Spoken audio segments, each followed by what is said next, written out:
Hola a todos, bienvenidos nuevamente al curso anual de Buenas Prácticas de Enfermería del año 2024. El día de hoy vamos a hablar sobre los cuidados del paciente pediátrico con traqueostomía. Les habla la licenciada en Enfermería Marcela Araceli García. Actualmente me desempeño en el servicio SIM 1, ¿sí? Vamos a hablar primero de qué es la traqueostomía. Es un procedimiento quirúrgico que consiste en la abertura de la tráquea en su pared anterior seguida de la colocación de una cánula, que tiene como finalidad asegurar y mejorar la ventilación de nuestro paciente. Está indicado en pacientes con intubación prolongada, toales de vías aéreas, pacientes con traumatismos encefalocraneanos y compromiso de la deglución, estenosis laringea, ya sean congénitas o adquiridas, enfermedades respiratorias crónicas, pacientes con ventilación domiciliaria y pacientes con vía aérea dificultosa u obstrucción en etapas tempranas de la vida. En cuanto a la cánula traqueal, es el dispositivo que se va a encargar de mantener abierto este ostoma. Actualmente existen una gran variedad de materiales, tamaños y marcas circulando en el mercado, ¿sí? La selección y el tipo del tamaño de la cánula va a estar a cargo del médico, ¿sí?, que realice la operación, y cada caso va a ser evaluado en forma individualizada respecto al estado clínico del paciente y al diagnóstico que conllevó a la realización de este procedimiento. En cuanto a las cánulas, como mencioné anteriormente, tenemos distintos tipos de cánulas circulando en el mercado, pero básicamente todas van a tener o van a estar compuestas de las siguientes partes. Tenemos en primer lugar la cánula en sí, que es la que va a estar introducida en la vía aérea del paciente y que va a variar su longitud de acuerdo a su calibre. Luego tenemos el orificio por donde va a entrar y salir el aire, un adaptador universal de 15 milímetros que va a facilitar su conexión a cualquier tipo de bolsa de reanimación, tubo en T, circuito de ventilación mecánica, o cualquier tipo de filtro. Luego tenemos el pabellón, ¿sí?, donde vamos a encontrar la información importante sobre la cánula, como la marca y el diámetro interno, que va a estar expresado en milímetros, es decir, va a ser el calibre de nuestra cánula traqueal. Hacia sus extremos, de los dos lados, tenemos las orejuelas, ¿sí?, que estos orificios van a permitir la sujeción de la cánula al cuello del paciente a través del collarín. Y por último tenemos la guía o facilitador de extremo romo, que va a ser utilizada únicamente durante la colocación de la cánula o la recanulación. Luego tenemos la cánula con balón, que junto a la que expliqué anteriormente son las más utilizadas en pediatría. La única diferencia de la cánula con balón es que justamente va a tener un balón alrededor de la cánula que se va a insuflar, ¿sí?, a través de la guía de inflado y del balón testigo que tenemos externamente, ¿sí?, y que va a ser justamente un testigo de lo que está insuflado dentro. Este balón va a servir como una especie de sello hermético de la vía aérea, evitando fugas durante la ventilación, y además va a evitar, ¿sí?, las aspiraciones hacia la vía aérea inferior. Estos son algunos de los tipos de cánula que circulan, ¿sí? Como mencioné anteriormente, las más utilizadas en pediatría son las de cono y sin balón. Luego también tenemos cánulas de metal, ¿sí?, de plata, que son utilizadas más bien en pacientes adultos. Y también tenemos las cánulas fenestradas, ¿sí?, que van a tener la particularidad de tener las fenestras, ¿sí?, que son orificios que van a permitir el paso del aire, ¿sí?, por la laringe, permitiendo la fonación y la expectoración, ¿sí?, que a su vez estas cánulas también van a tener cánulas internas, ¿sí?, o las famosas llamadas camisas, ¿sí? Pasamos a lo que es la humidificación. Generalmente la vía aérea superior funciona como calentador, humidificador y filtro del aire inspirado, ¿sí? En el paciente traqueostomizado esta función se ve en déficit, por lo que van a aparecer estos filtros, ¿sí?, que van a suplir este déficit, ¿sí?, intercambiando calor y humedad y funcionando como barrera, ¿sí? Su uso debe ser evaluado en forma individual, ya que producen un aumento de la resistencia al flujo del aire y en casos de pacientes con abundantes secreciones o pacientes hipotónicos, muchas veces está contraindicado su uso, ¿sí? Tenemos humidificadores, ¿sí? O filtros de humidificación pasiva, ¿sí? Con adaptadores y sin adaptadores de oxígeno. En cuanto a la fonación, sabemos que en el paciente traqueostomizado, tiene una limitada emisión al sonido, ¿sí? Para lo cual existen las válvulas de fonación, que es una válvula unidireccional que va a permitir la entrada de aire durante la inspiración, pero no así durante la expiración, haciendo que el aire suba por la laringe, activando las cuerdas vocales y permitiendo el habla, ¿sí? Estas válvulas de fonación también vienen con y sin adaptadores de oxígeno. Pasamos a lo que es la unidad del paciente, ¿sí? Primeramente del paciente hospitalizado.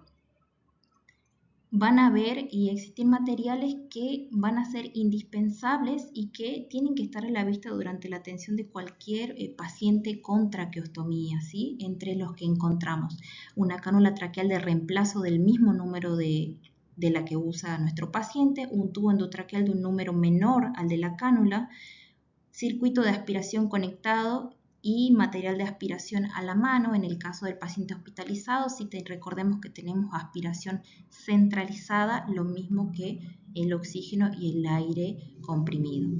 Vamos a necesitar también bolsa de resucitación con máscara, saturómetro, ¿sí? Una ficha a la vista generalmente es colocada en la cabecera del paciente con información importante como los datos del paciente, tipo y número de cánula que utiliza, fecha de colocación, fecha de el recambio, profesional que realizó el cambio. Y en el caso de los pacientes con traqueostomía en domicilio, ¿sí? Es una buena idea colocar o utilizar un sector del hogar o un mueble en específico para colocar todos los materiales e insumos que van a ser para la atención de este paciente traqueostomizado. Vamos al eje central de esta presentación, que son los cuidados de enfermería. Tenemos primeramente lo que es la aspiración de secreciones, que va a ser el procedimiento más rutinario que vamos a realizar con estos pacientes, ¿sí? Tiene como objetivo mantener la vía aérea permeable. Actualmente también existen distintos sistemas de aspiración a la central que utilizamos cuando el paciente está hospitalizado, como ser los aspiradores eléctricos a baterías o los aspiradores manuales. Generalmente vamos a sugerir siempre la técnica de aspiración medida para realizar este procedimiento, que consiste en no introducir la sonda de aspiración más allá del largo de la cánula, ya que si nos excedemos podemos producir lesión, ¿sí? En la pared de la tráquea, produciendo sangrado. En cuanto a la instilación y la nebulización rutinaria previa a la aspiración de secreciones, no está recomendada, ¿sí? Recordemos que el extremo distal de la cánula de traqueostomía se encuentra muy próximo, ¿sí? Estamos hablando de centímetros, a la carina traqueal, que posteriormente también va a desembocar en los pulmones, ¿sí? Entonces, al instilar se debe recordar que se debe valorar individualmente, se deben valorar las secreciones, y si es necesario se deben instilar gotas, ¿sí? No se deben instilar grandes volúmenes de líquido, ya que este líquido puede terminar en los pulmones, ¿sí?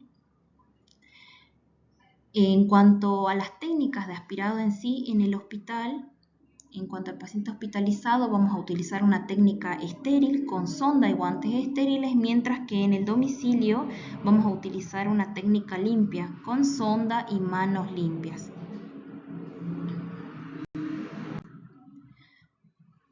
En cuanto a la técnica de aspiración con secreciones, vamos a necesitar guantes estériles por 2, sonda de aspiración estéril acorde al diámetro, al calibre de la cánula de traqueostomía, sistema de aspiración, con el frasco y la tubuladora ya previamente conectados.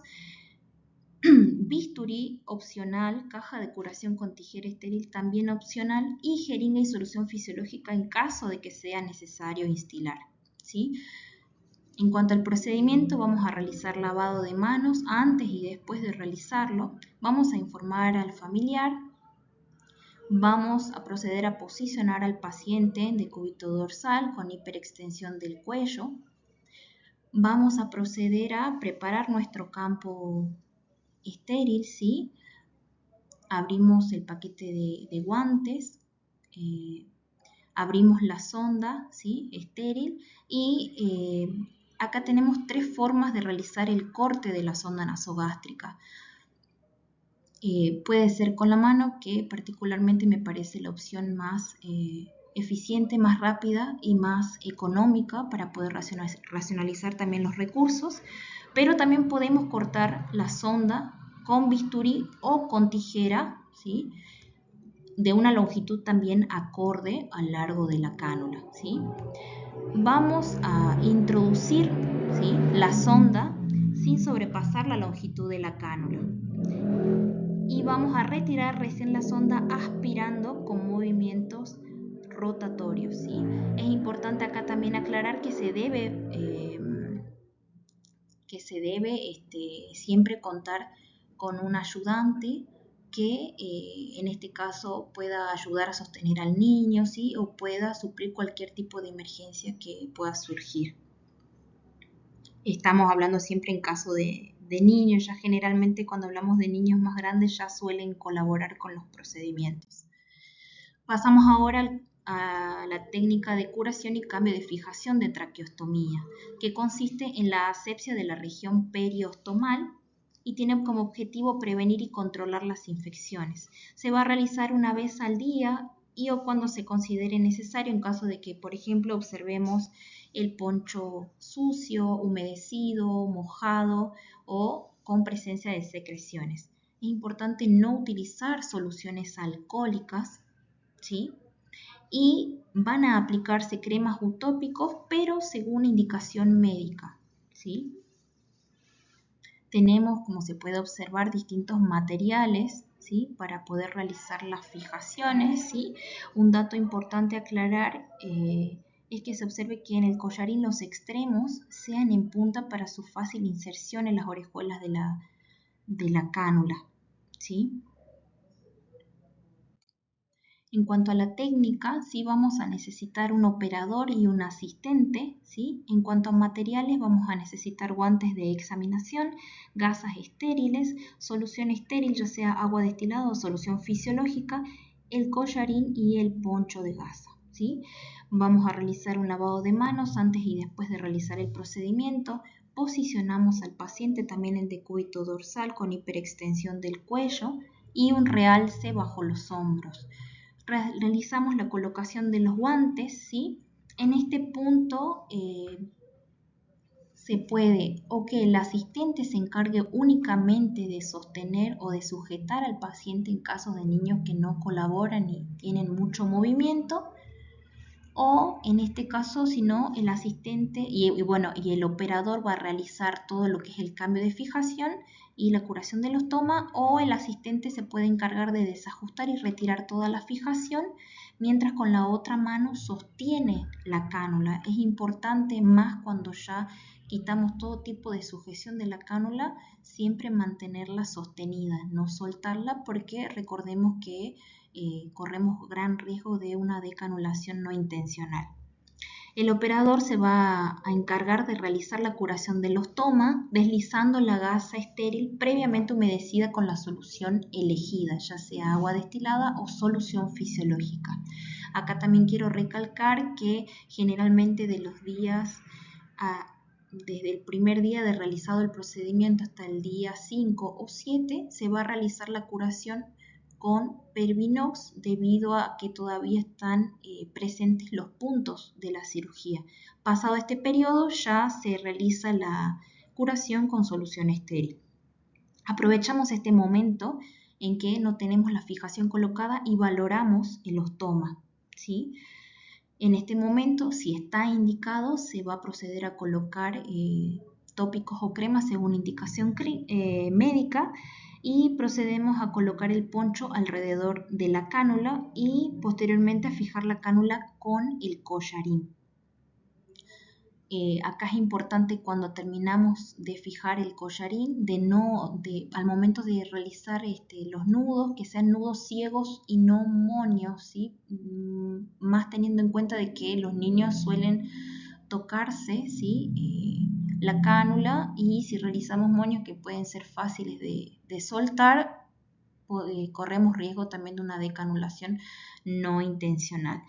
Otro dato importante es que al momento de terminar de fijar, ¿sí? Se debe colocar el dedo meñique entre el cuello del paciente y el collarín, y este debe entrar ajustado, ¿sí? Para que la fijación quede lo suficientemente ajustada como para evitar que la cánula se salga, pero tampoco lo suficiente como para lesionar el cuello del paciente. Y por último, es necesario también valorar la necesidad de aspiración antes y después de realizar este procedimiento. Tenemos luego la técnica de cambio de cánulas, ¿sí? Según la teoría, las cánulas de traqueostomía deben cambiarse una vez a la semana o cuando sea menester, ¿sí? Tiene como objetivo esto disminuir los riesgos por obstrucción, ¿sí? Recordemos que las cánulas pediátricas son pequeñas, por lo tanto su diámetro interno también va a ser pequeño, y mientras más tiempo pase desde su último cambio, más riesgo tenemos de que la cánula se obstruya, ¿sí? Es importante acá capacitar por lo menos a 2 familiares para poder cubrir cualquier emergencia. En cuanto a recursos, vamos a utilizar el operador y el ayudante, ¿sí? Vamos a necesitar gasas estériles, solución estéril, tijera, lidocaína, el collarín y poncho, bolsa de reanimación, la cánula traqueal del mismo número que utiliza el paciente y el tubo endotraqueal de un diámetro menor y guantes de examinación. Procedemos al lavado de la mano, posicionar al paciente, ¿sí? Extraemos el poncho y el collarín y realizamos la limpieza periostomal, ¿sí? Evaluamos si hay necesidad de aspiración. Vamos a extraer la cánula en uso y colocamos la nueva inmediatamente.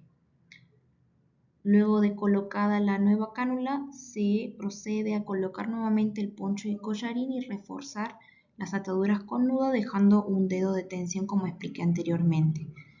Generalmente los primeros cambios los realiza el médico, ¿sí? Médico y enfermero, médico y kinesiólogo, y la idea es que a medida que los padres vayan generando destreza y habilidades en cuanto a los procedimientos que se realizan sobre su hijo, la idea es que los padres terminen realizando el cambio de cánula. En cuanto a la administración de medicación, tenemos la aerosolterapia, ¿sí? Que es importante resaltar que se debe realizar con una aerocámara con un conector para traqueostomía. No deben realizarse los aerosoles directamente, ya que las partículas impactan contra la pared interna de la cánula y no cumplen su función, por lo cual se debe respetar la distancia con la aerocámara de unos 10 a 15 centímetros para aerolizar. En cuanto a la nebulización, recordemos que es un medio para suministrar fármacos y no para humidificar, por lo cual, como mencioné anteriormente, no está recomendado su uso rutinario previo a la aspiración. En cuanto a cómo realizarla, sí, podemos utilizar los tubos en T o las máscaras. Vamos con el rol de los padres o tutores, ¿sí? Estos van a ser el pilar fundamental del éxito de la permanencia en el hogar de este niño, ¿sí? Esta familia se va a ajustar a las necesidades de este paciente con traqueostomía y van a encargarse de proveer los cuidados necesarios e integrales, ¿sí? Es importante que los padres estén informados e instruidos, ¿sí? Sobre la enfermedad de base de este niño y sobre todos los cuidados de traqueostomía, ¿sí? Los padres deben conocer los cuándo, cómo y por qué de todos los procedimientos que se realizan en el paciente traqueostomizado, ¿sí? Deben saber poder responder y dar respuesta ante algún tipo de emergencia, ¿sí? Por eso es importante que desde el día 1 que se hospitaliza al paciente con traqueostomía, todo el equipo de salud de manera integral se encargue de educar a los padres. Por eso es importante hacerlos partícipes de todos los procedimientos, ir evacuando dudas y cumplir con nuestro rol de educadores, ¿sí? A estos papás que posteriormente, y si está indicado, van a irse a la casa, ¿sí? Y ellos deben saber hacer todos los procedimientos. En cuanto a los materiales necesarios para el alta, ¿sí? Vamos a necesitar oxígeno, bolsa de reanimación autoinflable con reservorio, aspirador de secreciones eléctrico y manual, nebulizador, oxímetro de pulso, sondas de aspiración según el tamaño de la cánula, cánulas de traqueostomía en lo posible por 2, tubo endotraqueal de un número menor al de la cánula en uso, ponchos y collarines, filtros, gasas estériles, guantes o manoplas, solución fisiológica, jalea lubricante hidrosoluble, en este caso la lidocaína, jeringas para poder instilar, tijera, ¿sí? Y acá es muy importante también que los padres tengan aprobado el curso de reanimación para padres, ¿sí? Cabe acá también destacar de que previo a toda la preparación para el alta se va a evaluar a estos padres y estos tutores y se va a supervisar la correcta realización de todos los procedimientos. En cuanto a las complicaciones, que son frecuentes, graves y evitables, ¿sí? Primeramente tenemos la decanulación no intencional, ¿sí? En esta complicación vamos a hacer hincapié en la correcta fijación de la cánula de traqueostomía, ¿sí? Importante recordar dejar un dedo meñique de espacio, ¿sí? Y realizar los nudos ciegos, ¿sí? Luego tenemos la obstrucción de la cánula, que como mencioné anteriormente, es más probable en el paciente pediátrico debido a los pequeños calibres que manejamos para este tipo de pacientes, ¿sí? Acá también va a ser importante resaltar el oportuno cambio de la cánula de traqueostomía, ¿sí? Respetando los tiempos, ya que cuanto más tiempo dejemos pasar, más probabilidad tenemos de que esta cánula se obstruya, ¿sí? Y que obviamente esta obstrucción se va a resolver con el cambio inmediato de la cánula obstruida por una nueva. Luego tenemos la presencia de sangrado, ¿sí?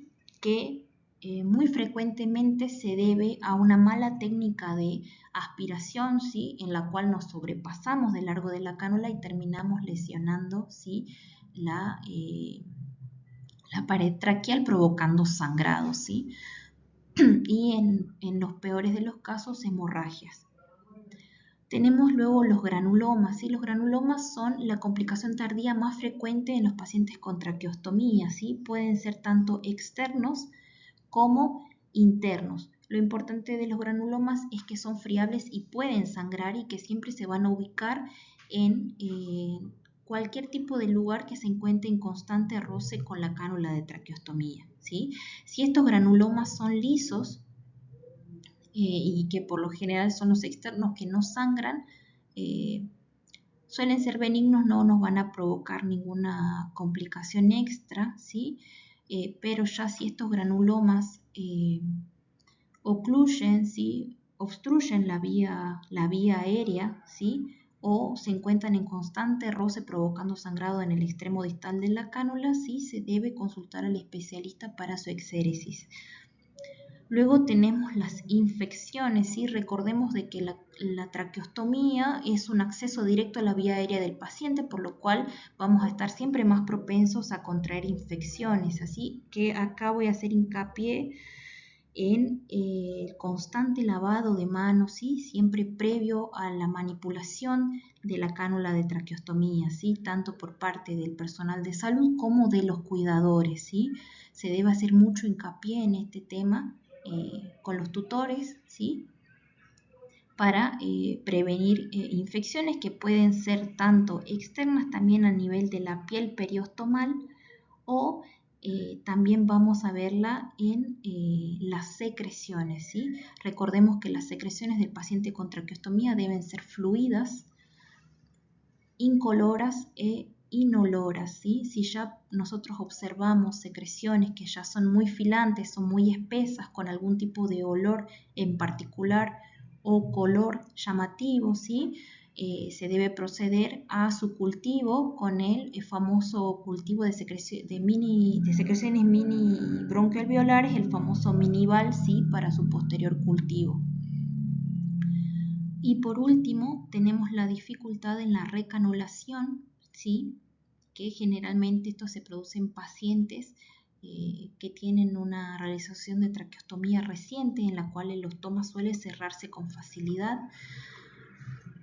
y lo cual se va a resolver colocando el tubo endotraqueal de menor calibre dentro del orificio de la cánula, usándolo como guía, ¿sí? Que sobrepase un par de centímetros del extremo distal de la cánula, y vamos a utilizar este tubo en forma de guía para poder colocar posteriormente la cánula traqueal.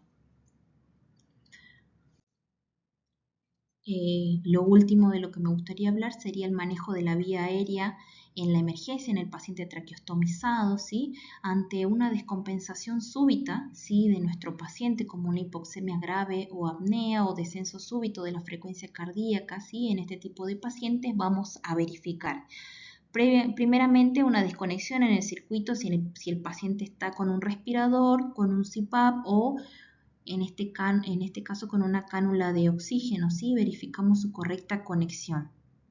Luego verificamos si no hay un desplazamiento o una obstrucción de la cánula de traqueostomía, ¿sí? Posteriormente vamos a proceder a aspirar secreciones, ¿sí? Si vemos que a pesar de haber realizado y verificado estos ítems no tenemos respuesta por parte del paciente, vamos a iniciar con ventilación a presión positiva, ¿sí? Si observamos que el tórax se expande y se corrobora entrada de aire bilateral, vamos a continuar con el algoritmo de RCP según respuesta. Mientras que si una vez realizada la ventilación el tórax no se expande a pesar de ofrecer una ventilación adecuada, ¿sí? Vamos a proceder al recambio inmediato de la cánula y continuar con el algoritmo de RCP. Muchas gracias.